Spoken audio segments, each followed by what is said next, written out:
All right, everyone, this is my brand new, to me, 1995 Volvo 960 sedan. I bought it recently for all of $1,800. So I had a red Volkswagen GTI, a 2012, and it was a great car, but I live in Texas where it's super sunny. I didn't have a garage space to put it in because I'm usually working on a car in here. Was always worried about it getting hailed on, getting faded out in the sun. It had the DSG gearbox, and I was also kind of worried about that going bad on me or letting me down because it's kind of complicated.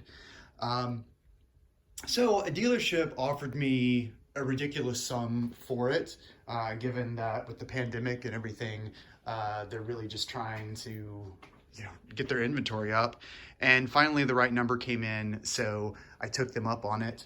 Turned around that same day and bought this car from a nice older lady down the road who had kept pretty meticulous records of every oil change and everything like that. Has taken really good care of it. Some cool things about it. It's this nice metallic gray without any serious problems. A few nicks and cuts and things like that, but nothing really major. It has this awesome hood that goes up about 90 degrees so that you can really get down in here and work on this 24 valve straight six engine without a lot of things in your way. I did have to replace these struts that hold up the hood, but other than that, no big deal. The ones in the trunk, sorry, need to be replaced as well, but they could be, I don't know, they're not that big of a deal. The ones in the front are a big deal because it is a 26-year-old car, and even though they've taken really good care of it, there is a little bit of work that I need to do. What else on here? So it has a few options that I like. I don't know that I love the OEM chrome wheels. Those were definitely an option and an upgrade, but they're in great shape. None of the chrome is even flaking off. It has the spoiler in the back, which was also an option. That's pretty cool. The interior for a car of this age is in really good shape. And that is one of the reasons why I chose it, because the interior of a car is always one of the most difficult and potentially expensive things to tackle, because everything is hard to put in. Not a lot of people restore the interior of cars of this age, so the prices for parts are pretty expensive. Oftentimes you have to have things made custom. The only real problem that I see, the leather is a little bit broken in, but I like that. We can call it patina, right? The bolster has a rip in it. We might try to fix that, but that is typical for a car. The steering wheel is pretty worn. This is leather. It can be recovered. Again, that's a custom job. Probably won't do that. The gear shift lever is pretty nasty. The rubber on the outside has completely just disintegrated on the top. I thought this would be something I was stuck with, but I found out you can actually get this from Volvo for like $100. So later on, I might look into doing that. Everything else is pretty nice in here.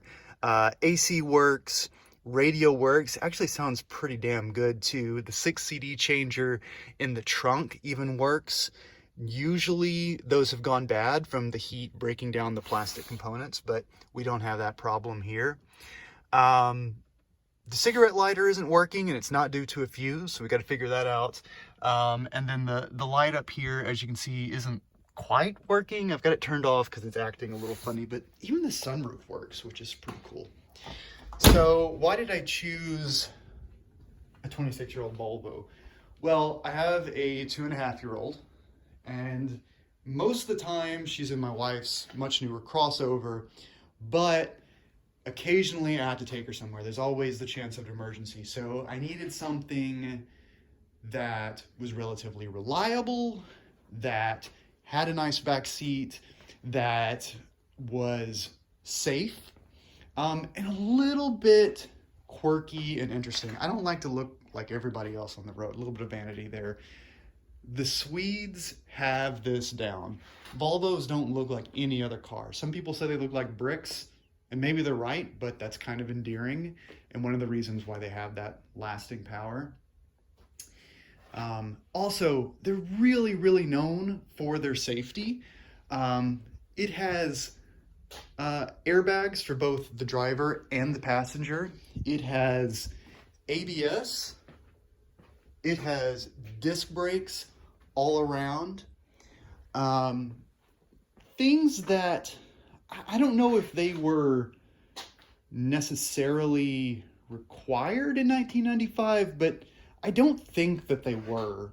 And certainly some of the American automakers would have been kind of begrudging to add some of these things. Certainly the four-wheel disc brakes, I know that wasn't a thing because I had a 2005 Toyota that still had drum brakes in the back.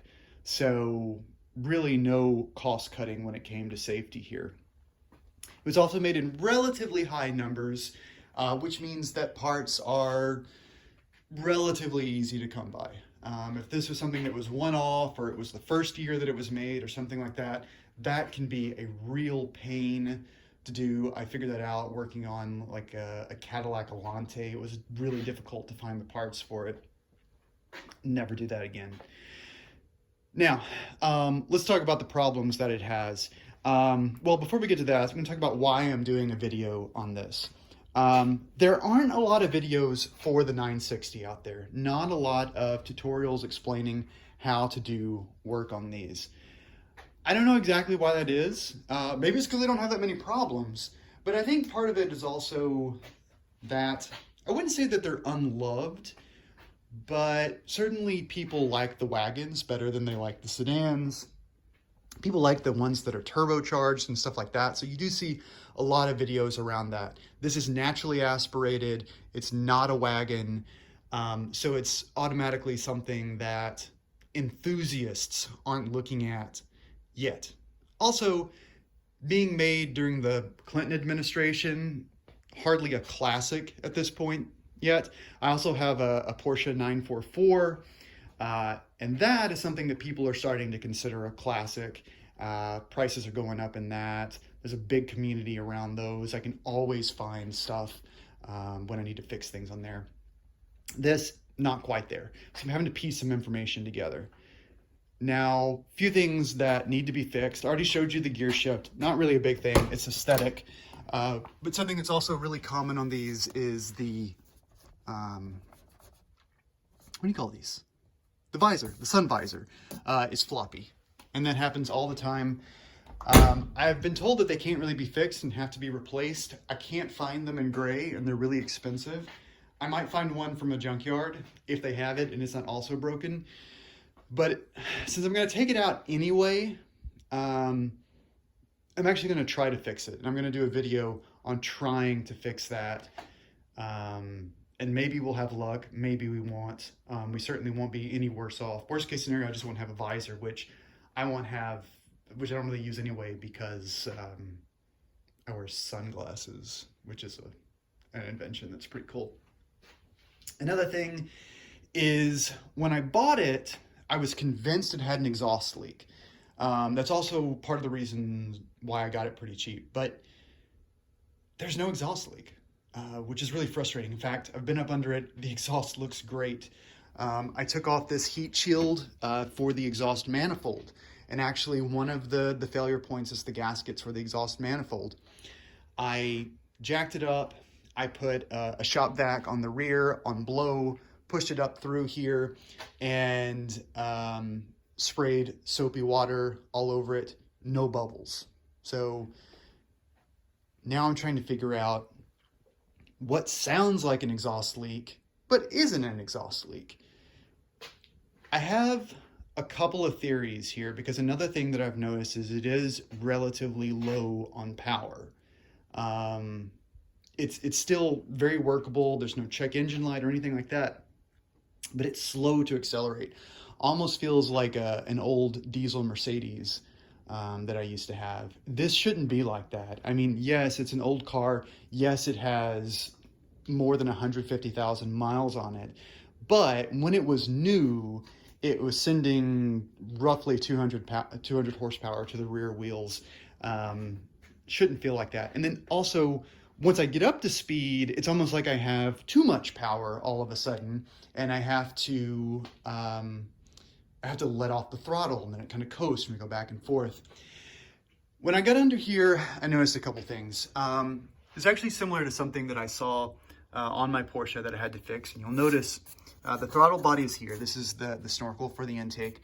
And then right here, you can see it on my fingers, there is oil all over the throttle body. So if we have that, that means that we have blow-by.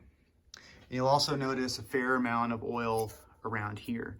I've done the glove test, which some people may have read about, and it was inconclusive. But those two things tell me that there is something going wrong with the PCV system. I went to FCP Euro. I ordered a whole kit to replace all of the hoses, gaskets, etc., new oil catch can, all of that, new flame trap, which is, I believe, this part right here. Flame trap's sort of something nothing I've messed with before, but I think it works similar to a PCV valve. I'm gonna replace all of that, and seems to me that if the engine can't breathe very well, then that might be one of the reasons why we have a power loss. Could also be that it just needs new spark plugs. I'm gonna feel kind of foolish if I do all of that and turns out it just needs 6 new spark plugs, which according to the records really were changed around 100,000 miles. They're supposed to be changed every 30,000 miles, so it is due for that. That's another project that we'll do. Also, power steering, as you might notice from some of this overpour, is leaking, but it seems to be, and unfortunately you can't really see.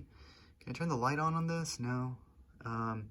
Fortunately rather, it really seems to be from the return hose. So we're gonna replace that as well, which is all well and good because I've heard that it's a little bit easier to do the breather system or PCV system when you take out the power steering reservoir anyway. We're also going to, of course, do an oil change because we have to drain the oil to be able to do the breather system. But we're going to do a automatic transmission fluid flush. Ordered and everything for that. It's supposed to be good for life. Everybody knows that that's not true. On this one, I don't have any record that it has been changed. Part of the reason why I may have a little bit of trouble getting onto, getting up to speed could be shifting. It's not going to hurt anything. We're going to do a complete flush, which also means taking off the transmission cooler lines and doing a full flush there. That's going to be fun. I've also noticed when driving, there's about I'm going to say like a 50 hertz rumble that only happens when I'm on the gas. It never gets louder as the car goes faster, or it doesn't pick up in terms of oscillations when the speed picks up. But I'm trying to think of things that stay at a constant speed when you're on the gas. So I'm thinking, drive shaft, transmission, sounds kind of scary. It could, if it turns out that I have a bad transmission, that's gonna really suck. My wife's not gonna be happy with me, but I really don't think it's that. I think if we flush the fluid, which is definitely worn, I wonder how the power steering problem, which seems to be leaking for a while, might be factoring into that. We're gonna do that. I'm optimistic that that's gonna clear things up. I feel like maybe it could be something else. I don't know. But if we address the power thing, I'm going to feel really good about where we are, and we can tackle it from there. Anyway, so lots of different things that we're going to tackle in a series of videos. And when we're done, we're going to have pretty cool, I don't know if you could call it a sleeper car. I don't know. Looks pretty unassuming until you see that spoiler. I think it's a really cool car. I think it's going to be a lot of fun, and hopefully the videos that we put together will be useful to people. And I hope that this video was actually useful in telling people a couple of things to look out for when they're buying these cars, because there are a few things that that have cropped up on this, and I imagine will crop up on cars of the same make and vintage. So that's all for today.